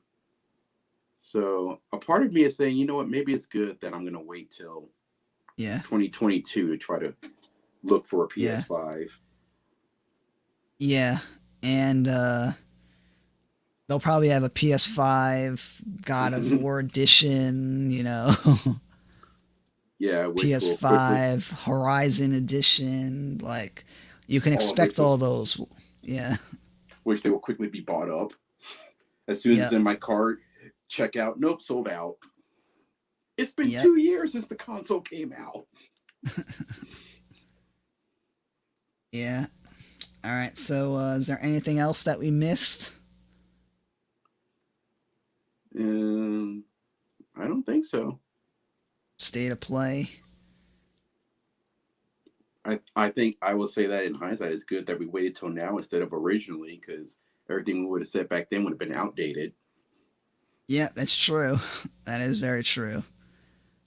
All right, so now let's move on to a little fun segment, which is deciding a city name for my OTTP perfect team, which is we're gonna have a game review pad perfect team on this channel. The game has been announced since for March 26th, and it's going to. By the way, the reason why I didn't have it on my list because they didn't announce any features for it, so I can't get excited about a game if they don't tell us the features. Hello. But in any case, we'll be doing a perfect team on the channel, and I've decided. I originally said it's going to be called the G Padders. I decided, it's probably better just to call it the G Pads. Yeah. Yeah, that's a better name. So so what it's going to be is it's essentially a baseball simulation game, and the perfect team mode is online, and you get packs. It's kind of like Madden Ultimate in that sense, but you do get packs, and you make your team. You play against other people. It simulates, and you can create your custom team. You can customize your ballpark, your team name, your logo. And so let's discuss a city name. So we got our team name, the G Pads, and I have some city names that I thought of. But before I put my names up for discussion, what is your suggestion? As soon as you said names, I immediately thought of one, and it's something that wrestling fans will get: parts unknown. Parts unknown. I actually didn't think you would say that, but I thought you were going to say another name that I have on my list. But parts unknown was definitely a cool name. Parts unknown. Interesting. So I'm putting that on the bottom of my little list here. But I have some other names here that you might be familiar with. That I have Hyrule. So is it the? Do you want to root for the Hyrule G pads? Let me find where's my where are my banners here? Do you want to root for the Hyrule G pads? What do you think of that one? I mean, A you'll little have. too on the note, little too much. I mean, you'll definitely get a lot of cheers for it. Yeah. Or the I have another one. What about the Gotham G pads? Then they'll fear us because we come from Gotham. I have a more exotic name that I'm kind of intrigued by. What about the Kakariko G pads? That would definitely be a fan favorite. Yeah. Or we can go for a name that we were just about a game that we were just talking about games that we were just talking about. What about the Pallet Town G pads? And then another one, and then the last one on my list that I'm kind of leaning towards for my sake, although I'm torn between a few of the other ones on the list. The Tristram G pads. You know what that is, right? Yeah. Yeah. So so what are your thoughts of these choices? That one, the Pallet Town, and the previous one are on my top three. Which one? Kakariko? That yeah. Yeah. But what if I gave you a logo to help you change your mind, help you make your decision? Okay. All right, let me go for the logo. And I made a lot of. I worked day and night to hammer out this logo, welding this logo, and I don't know. Tell me what you think of this. Oh, it looks awesome. Yep. So would be the logo. So now that you've seen the logo, what name do you think?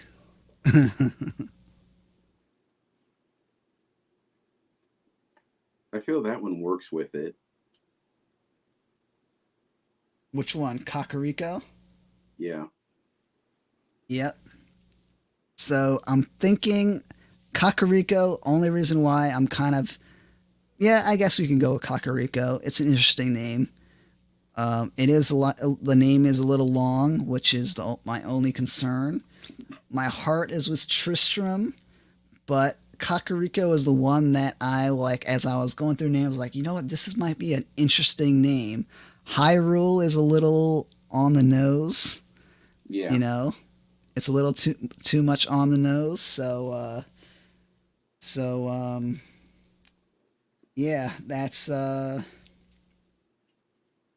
definitely. I'm definitely all right. I think we should go with Kakariko G Paz. That's an interesting name, and it goes with the look. So you like the logo, right? Yep.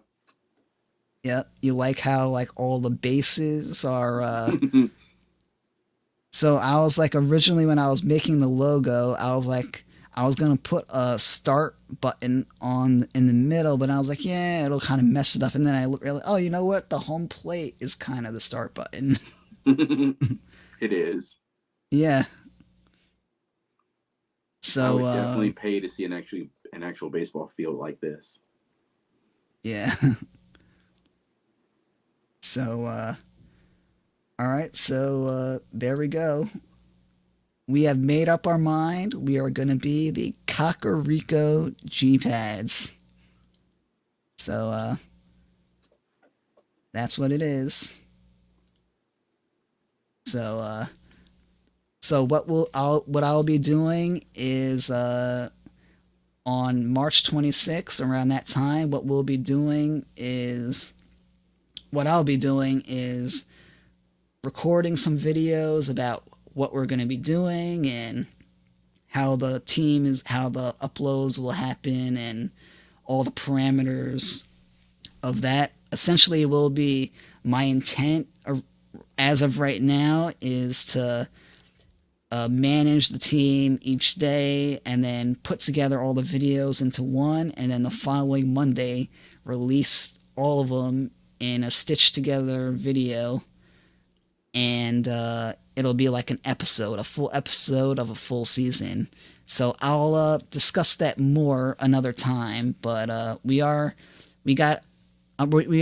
coming up to the 2 hour mark, so I did want to get to some demos. So let's talk about some demos now.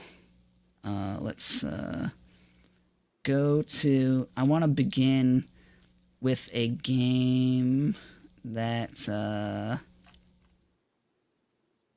I'm gonna turn the sound off initially because I did a test and the sound is a little too much. Where is it? I think it's this one. Yeah. All right. So this game is called. Let me get the name here. Game demo. Drive By. Now, have you heard of this game? No, I haven't. It's called Drive By. It's kind of like a. Let me show you my footage here. I'll play it. I'll talk about it as it plays. So Drive By feels like it kind of felt like a Mario Kart battle at some points. The stage is a little small, but they have a lot of different stages, and it's I play. This is obviously the PC version, but it's coming out for Switch as well, and it has this like very arcadey feel, and you there are different modes. So like this one, I think this one is so as you saw in that spot right there, I deliver packages to various people around the board. So that's like a delivery right there, and then I get gold for that delivery. And each player, you're competing against players to get the highest score. So as you can see, the score is moving up and down at the top of the screen on the top left, and and they got different modes. So this is one mode. There's another mode that is where one person has like a piggy bank that goes up, and then everyone else has to like chase that player to get the piggy bank away from them. And the gold goes up over time. And I think that one was that's not that one. It might be over here. There it is. Is that the piggy bank? I'm trying to see which if I can find the spot in the video for it, but payday, collect coin piles, and then oh yeah, this is another mode where you've got to collect coin piles, and then you have to try to shoot weapons at other people to get them. But the game feels a lot like Mario Kart Battle. There's also like a lot of Fall Guys feeling in this game. I think let me go to the end. So you do get to customize your car, and they have a level reward system. The drivers are the difference in this game.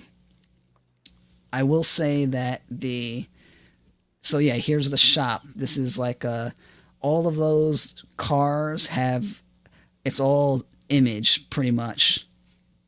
Wait, let me yeah, so I thought I was going to show my information, but I will say one of the downsides is that you have to create I'm pretty sure in this one you have to create a third-party account to play this game, which is a little disappointing. But For a demo? For what? For a demo? Yeah, for the demo. Yeah, yeah, so I think that I'm not positive at the moment if it's going to have crossplay, but I anticipate that it probably will. But there are a lot of things in this game, in this demo, and I should stress that this is a demo, so things can change. And the game is expected to come out. When is it expected to come out? I think it's March when it's coming. Let me double check the release date on this thing, but it's supposed to come out March 20. Yeah, it's in March, but the release date has. Oh yeah, here's the piggy bank that I was telling you about. You see how I'm getting gold by the second? Yeah. Yep. And then the other players have to try to take the piggy bank away from you. So you're pretty much like an open target, and then you got all these people trying to chase after you. You got a bunch of people chasing after you, but I will say this was the stage that I played, but there are other stages, and so this is a really short one. It's a tiny one, but I was surprised by how the controls were. The controls felt very good in this game. Oh, there I got someone right there. So yeah, so it's definitely one of those games. Yeah, and oh yeah, you could run poor citizens over. But yeah, I'm curious to see how this game does, and it's definitely in like the Fall Guys category of like casual games. I actually came into this demo with low expectations because multiplayer indie games usually are not very good because it requires a fan base and a sustained player base, to be effective, but I feel like those are the harder ones to pull off. But it seems like they've put together a good, like, arcadey style game that's like a nice little, like, this does, and it, like I said, it felt like I was playing Mario Kart battle mode a lot when I was playing this. Like that general, like, casual kind of feeling to just running around, like bumping into people, shooting people with power ups.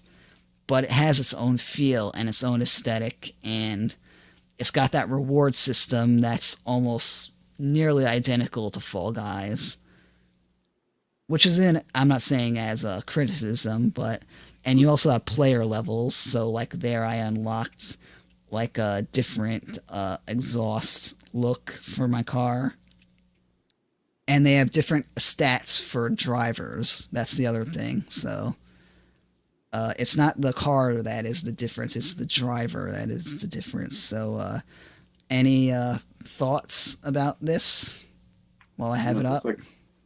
Looks like a pretty fun game. It definitely has that, like you said, Mario Kart and a little bit of Crazy Taxi to it. Yeah. It's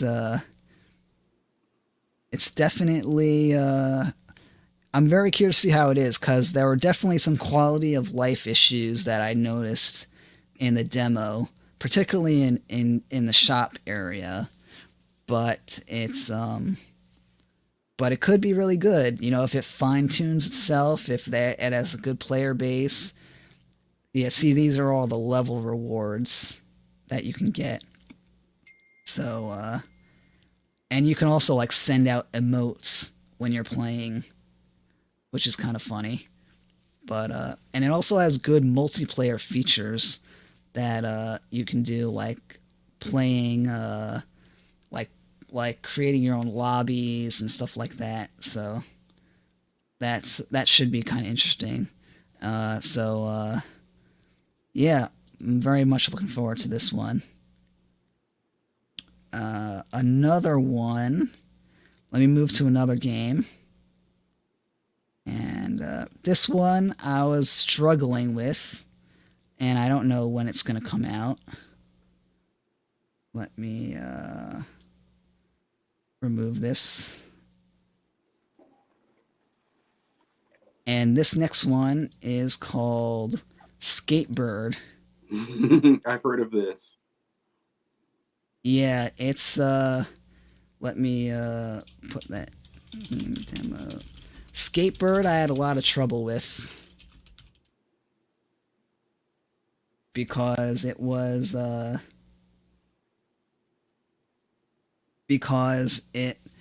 I couldn't get the controls very well. Like, I wasn't quite sure what my what I was doing wrong here. Like, I kept on, like, falling and, like, just, like, falling off the edge, and there was like a special bird that you could speak to figure out what you're supposed to do, but I could never really figure out, like, maybe I'm just bad at the game, I don't know, but I was really struggling, like, maintaining my balance, as you could see.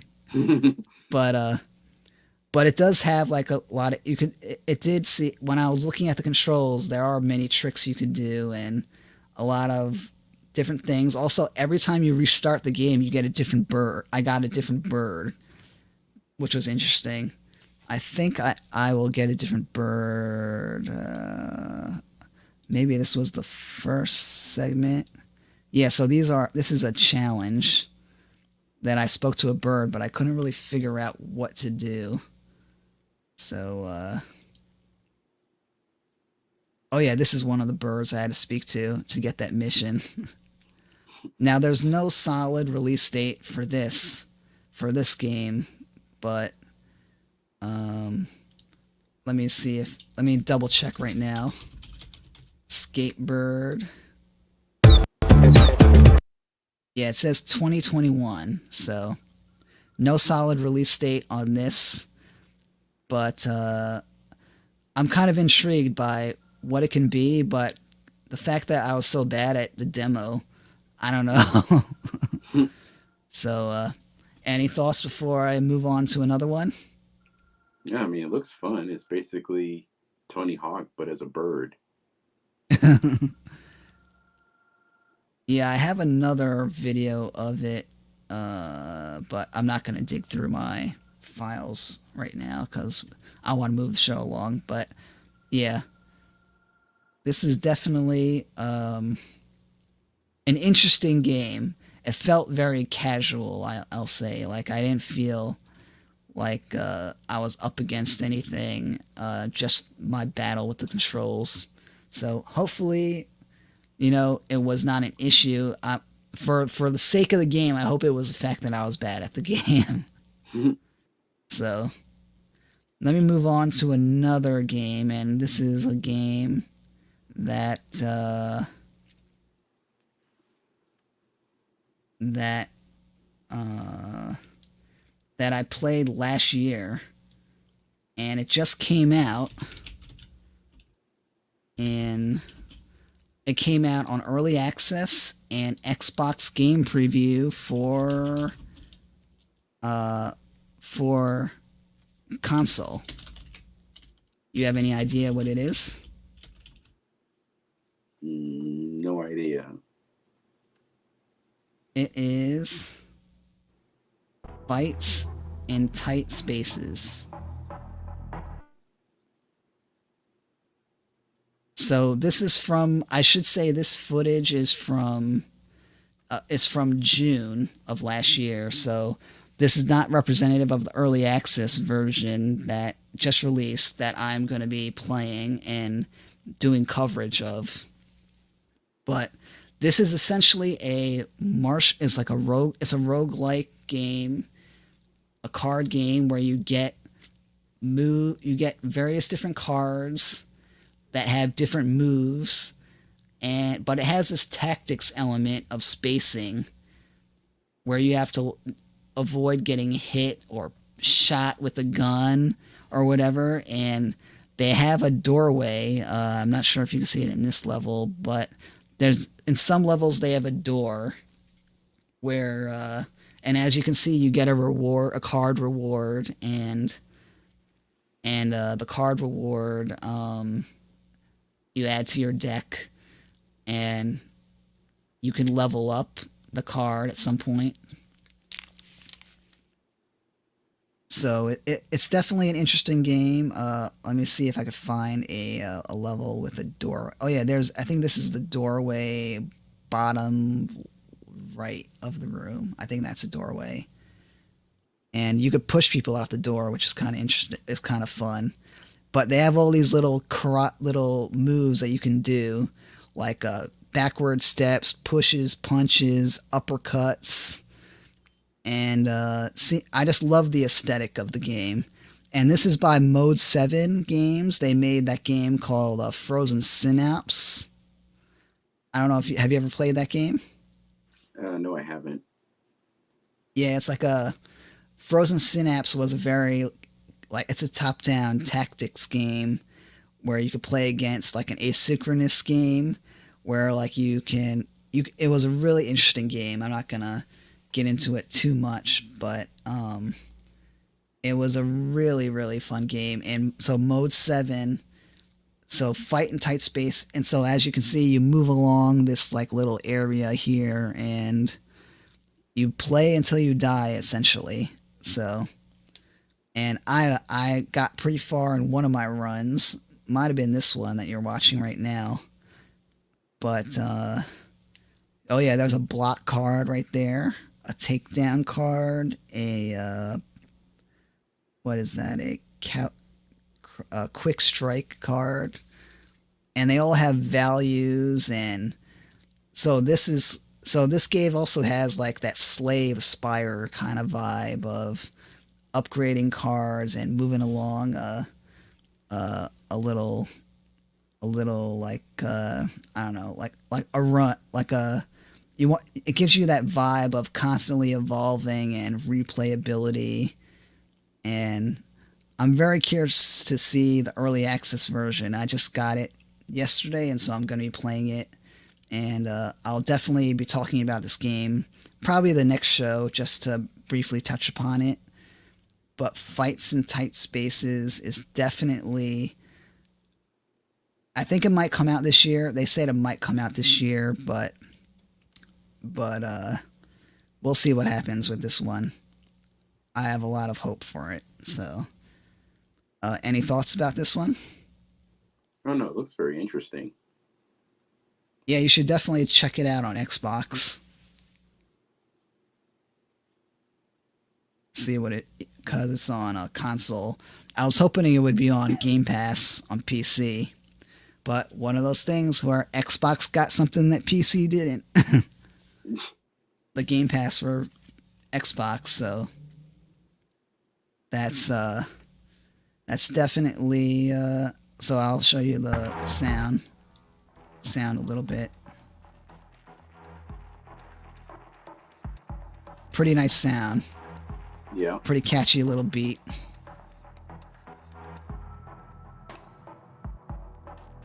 Yeah. So Fights in Tight Spaces was just released on Steam Early Access last week. I'm going to have coverage of it. It's on Xbox Game Preview for console, and look out for more coverage of this game on this channel, as well as written Steam Early Access reports. And I think that's all we have time for. We're at the 2 hour mark now, and I want to end the show on 2 hours. So pretty nice jam-packed live show here for talking about many different things. We got our game for game lists. We talked about the direct state of play. We determined a city name for our OOTP name. We got the Kakariko G pads, and we talked about some demos. Next show, we will definitely be updating our game for game lists, and I'll show more demos. I might have trailers queued up and ready for some of the games on our game for game lists, and no, I'm sure a lot more will happen within the next month, and maybe we'll have some Switch demos from you, possibly. But whatever we have, we'll show. So I still have a lot of demos coverage, actually, that I want to show in our next show as we move forward. So we'll have plenty to show moving forward, and expect the next show to be around March, around April-ish, hopefully, to give time. And any final thoughts? Nope, everything's good on my end. Yeah, so this was a very good show. Glad to have you here, Louis. It was I was very concerned about you. I'm glad that you're doing okay. So, and Yep. yeah, it was very somewhat back to normal here. Yeah, are you still boiling water? Oh no, that actually ended I think last week. Oh, okay, that's good. Yeah, so glad to have Louis back, and see that he's returning to normal. And next show, look out for it. Follow the GameReviewPad Twitter, Instagram, like us on Facebook. Subscribe to the YouTube channel, definitely, because we'll always have stuff on the YouTube channel moving forward.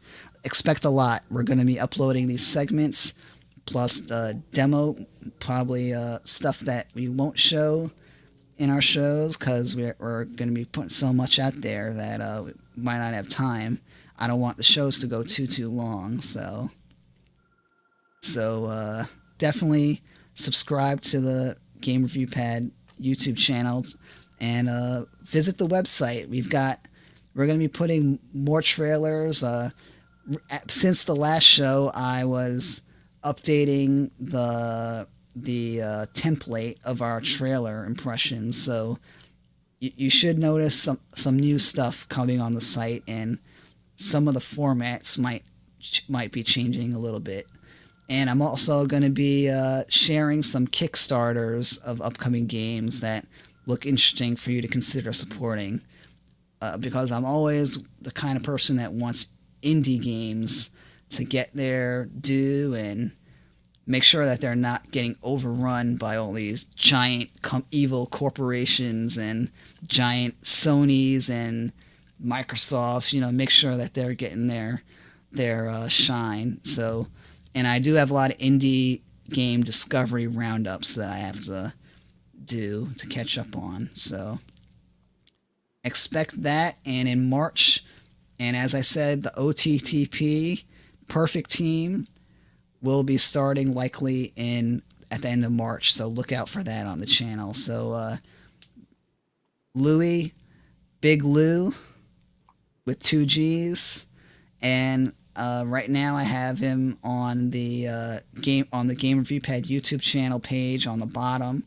You can check out Louis' channel there, and he's got a lot of good stuff there. Actually, it's very well organized, I shall say. I recommend you go check out his Dreamcast video from 9 years ago. It was I thought that was one of the most interesting things on your channel. Oh, and thank you. yeah, it was very well done, and a lot of good points too. So thanks for watching. I appreciate it. And any final thoughts before I sign off? Nothing really. Just it was a nice show, and then we got a lot out of the way, and looking forward to see what happens within a month. Definitely. Oh yeah, one more thing. We're going to be talking about the Nintendo Switch in a little bit. Okay. Do you have? Oh yeah. Do you have any idea why I want to talk about the Nintendo Switch? About the longly rumored update to it? No. Any significance about this time?